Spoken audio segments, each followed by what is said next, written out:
اور جاہلوں کا آئین سمجھتے تھے، ان کی نگاہ میں بس وہی عقل والے تھے،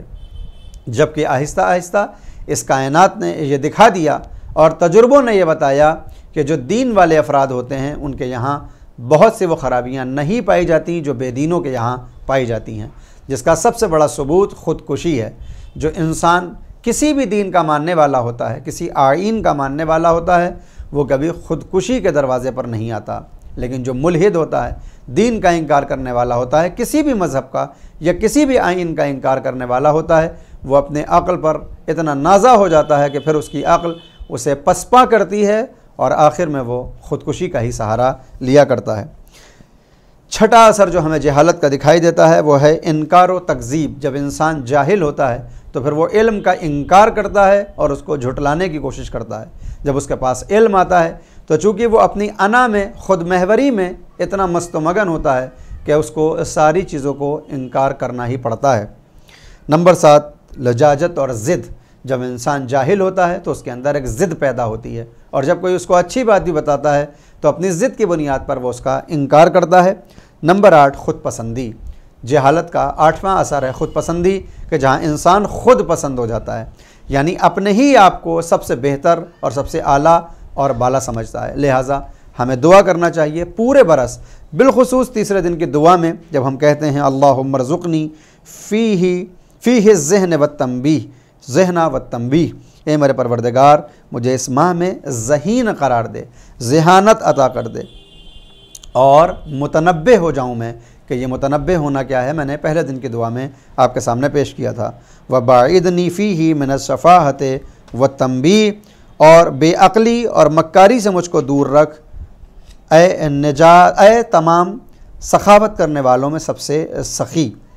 اور اس کے بعد ہم یہ کہتے ہیں کہ آج کی رات جو رحمتیں نازل ہونے والی ہیں ان رحمتوں میں میرا بھی حصہ ضرور شامل رہے۔ یقیناً ماہ رمضان میں خداوند عالم کی طرف سے جو رحمتیں نازل ہوتی ہیں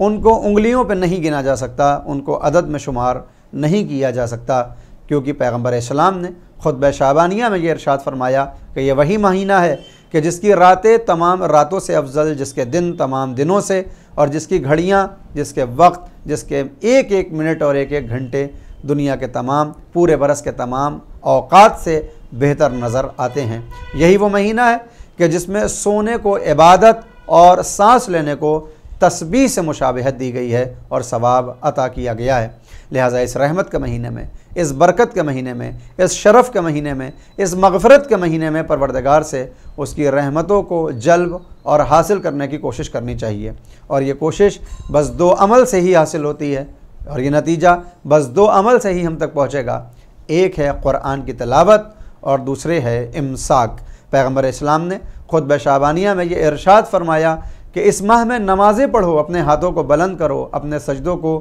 طولانی کرو، تاکہ ان نمازوں کے ذریعے خداوند عالم تم سے متوجہ ہو جائے اور تمہاری طرف اس کی توجہ آ جائے۔ اگرچہ خداوند عالم ہم سب کی طرف توجہ دیتا ہے، لیکن ہمارے اندر یہ شعور نہیں ہے کہ ہم اس توجہ کو سمجھ سکیں۔ لہٰذا ماہ رمضان بہترین موقع ہوتا ہے کہ جب بندہ اپنے پروردگار کی توجہ کو جلب بھی کر سکتا ہے اور متوجہ بھی ہو سکتا ہے۔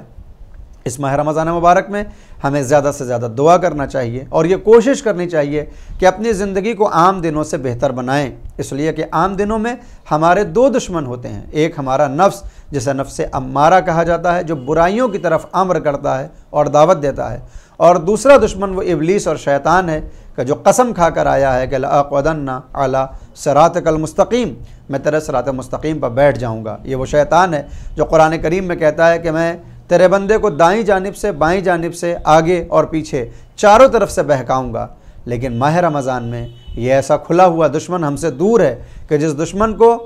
قید میں ڈال دیا جاتا ہے، جس کے پیروں میں بیڑی اور ہاتھوں میں ہتکڑی ڈال کر اس کو قید کر دیا جاتا ہے۔ لہٰذا یہی وہ مہینہ ہے کہ جب ہم شیطان سے دور ہوتے ہیں۔ لہٰذا اس موقع کو غنیمت جانتے ہوئے، اللہ سے قربت حاصل کرنے کا ذریعہ سمجھتے ہوئے اس ماہ کو بہتر سے بہتر گزارنے کی کوشش کریں۔ یہی وہ مہینہ ہے کہ جس میں خداوند عالم جنت کے دروازوں کو کھول دیتا ہے، جہنم کے دروازوں کو بند کر دیتا ہے، کوئی بدبخت ہی ہوگا جو ماہ رمضان مبارک میں جہنم کے بند دروازوں کو اپنے اوپر کھلوا لے اور جنت کے کھلے ہوئے دروازوں کو اپنے اوپر بند کر دے۔ یہ خداوند عالم کا کھلا ہوا دسترخوان ہے کہ جس میں وہ توبہ، مغفرت، رحمت اور برکت کی طرف بلا رہا ہے۔ لہٰذا ہم سب پر یہ فرض ہے، واجب ہے، اور عقل کا تقاضا یہ ہے کہ ہم لبیک کہتے ہوئے خداوند عالم کے اس دسترخوان پر آ جائیں تاکہ رحمت ہمارے شامل حال ہوں اور اپنی زندگی کو بہتر بنانے کی کوشش کریں۔ اس ماہ رمضان میں زیادہ سے زیادہ قرآن کی تلاوت کی جائے، اس ماہ رمضان میں زیادہ سے زیادہ لوگوں کی مدد کی جائے،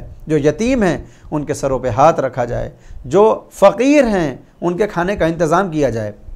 کہ ماہ رمضان مبارک کے روزے کی بھوک اور پیاس کا ایک مقصد بھی یہی تھا کہ تاکہ اس بھوک کے ذریعے ہم ان کی بھوک اور پیاس کو محسوس کریں جن کو پورے برس پیٹ بھر کر کھانا یا پیٹ بھر کر پانی نہیں ملتا۔ دو سبب جو ماہ رمضان کی بھوک اور پیاس کے بتائے گئے، پہلا سبب ہے اس بھوک اور پیاس کے ذریعے ہم قیامت کی بھوک اور پیاس کو یاد کریں، اور دوسرے اس کے ذریعے ہم دوسرے فقیر، غریب اور مستمند افراد کی بھوک و پیاس کو محسوس کرتے ہوئے ان کی زندگی کو بہتر بنانے کی کوشش کریں۔ امید یہ ہے کہ انشاءاللہ مختصر دعاؤں کی قرأت اور تلاوت کے ساتھ اس کی تشریح کو سننے کے بعد ہم ان باتوں کو اپنی زندگی میں اتاریں گے تاکہ خداوند عالم روز قیامت ہمیں اس کا صلہ دے سکے۔